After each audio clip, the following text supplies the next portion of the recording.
So in today's video, we're going to be talking about the Lost Commander. You know that player that everyone is just burying and straight up forgetting about? I have one specific player in mind, and we're going to talk about how he can fit into the new scheme and finally contribute to being a Washington Commander. That's coming up here next. How I feel? Relax. What I want? I love the way she rockin' it. I love the way she move it, shake it on me. When she cry for him, the shawty is the winner. You can tell that shawty's no beginner. She's confident. I love the way she move it. YouTube, what's going on? It's Gotti here. We on the Washington Commanders video, and in today's video, we're gonna be talking about the Lost Commander. Without further ado, let's get straight into today's video. Before we do, make sure you guys go down below, leave a like on this video, subscribe to the channel if you are new, turn on post notifications so you get notified when I upload new videos like this to the channel. We're on the road to 7,000 subscribers, so it'd be greatly appreciated if you can help me reach that goal as soon as possible. Also, follow me on Instagram and Twitter at Gotti Talking Sports. On Instagram, we're almost at 800 followers, so support your boy, let everyone know I'm back active.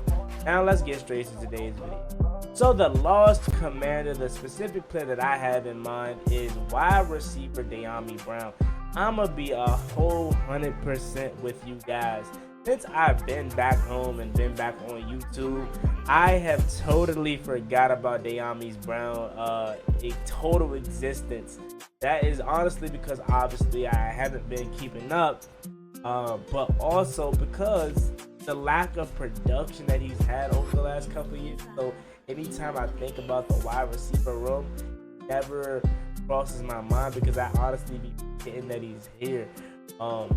And with the additions of Luke McCaffrey and Olamide Zaccheaus, a lot of people tend to just push Dyami Brown to the back of the roster. And I'm gonna be honest with you, I'm a part of that group. Like, I've been doing it. Like, everyone's so excited about what Luke McCaffrey brings. It's almost like we're forgetting about Dyami Brown, and I'm 100% guilty about that. I have totally forgot about Dyami Brown. I'm gonna be honest with y'all, man. Dyami Brown this year, he could carve out a role for him as a deep threat, but honestly, he may be more of a special team guy. Like, year in and year out, I've always tried to hype up Dyami Brown and wanting him to do better and thinking that this will finally be the year. Maybe it is because it's the first year of a new regime and finally a coaching staff that will give him more opportunities. But some of the opportunities that he did have last year, he didn't take advantage of. He's inconsistent, you know what I'm saying, in my opinion. I think Dyami Brown, he'll give you a couple good plays, then he'll drop a gimme, you know, or he'll give you a couple good plays and it don't even be his fault, but the coaching staff don't put him back in the game. You know what I'm saying? Like, I remember when we had Carson Wentz, that Titans game, 2 touchdown game from Dyami Brown. I thought that was the start of something special. I thought Dyami was finally going to be, you know, utilized more throughout that season. I thought this was like, okay, the turning point for Dyami Brown, but it never happened. That was with Carson Wentz. And last year, he really didn't do too much last year. So he had a couple of opportunities, but for the most part, it was just the same old thing again. Now, can he finally break that this year and actually contribute to the Washington Commanders' success? Potentially, but again, like I mentioned before, with the additions of certain players like a Luke McCaffrey, in my opinion, it pushes Dyami Brown down the roster. But he definitely is going to make this roster for sure because he is a special teams guru, special teams demon. He's fast. He kind of reminds me of Cam Sims. You know, not really utilized in the wide receiver room, but is a nightmare demon on special teams. So last year he had 150 receiving yards, 168 total.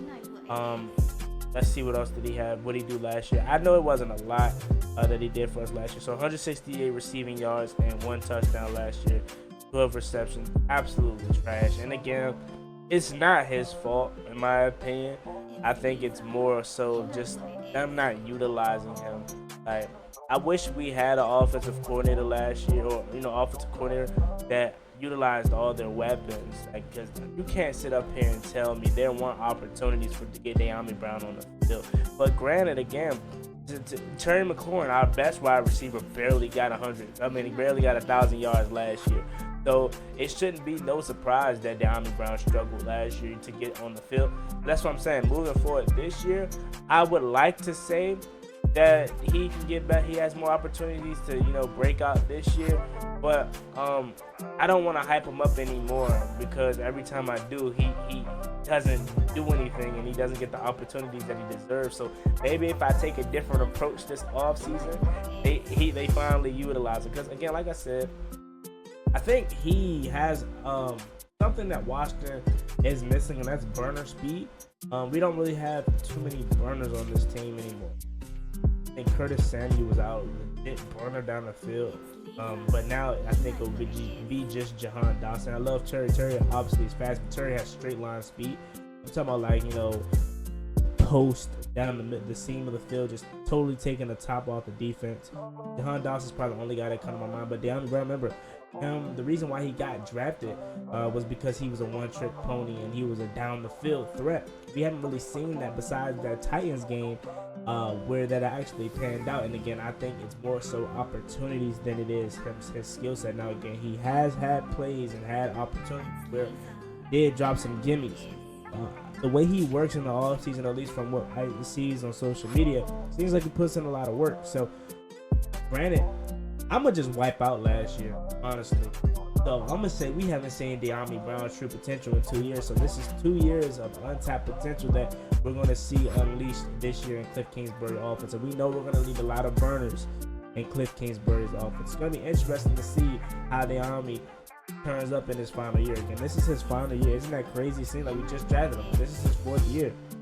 But I think a little bit more realistic is his opportunities may swindle depending on how training camp goes. Because I'm telling you, if Luke McCaffrey is what a lot of people think he is and can be, Dyami may not see the field as much. But same hand, our receiver core right now, if I had to guess, is like the starters is Terry McLaurin, Jahan Dotson, Luke McCaffrey right now, maybe as our slot. But Olamide Zaccheaus is there. Jamison Crowder maybe is our starting slot. Maybe, I don't know. So it's not necessarily like just top heavy like Curtis Samuel, Jahan Dotson, and Terry. You already knew those were starters. There is an open position right there for Dyami Brown, and maybe some veteran. Maybe now he's considered a vet, and maybe he's been around the block a couple times. Maybe that gives him the edge over a guy like a Luke McCaffrey. Maybe. And this could be the year that he's finally getting PT, and maybe he turns around and be the starter. Who knows? There's an opportunity for that. But how it goes right now and how I'm sitting at it right now, I think Luke McCaffrey might end up getting that starting spot. But I do think Dyami's going to have way more opportunity than he did last year. He has to. You know what I'm saying? Only 12 receptions last year and 168 yards in 17 games. That's absolutely ridiculous. So I will see an uptick in yards and in receptions this year from Dyami Brown. Hopefully. He should. And he is the lost commander for me. I think he is a guy that really kind of suffered from a regime that sucked, honestly.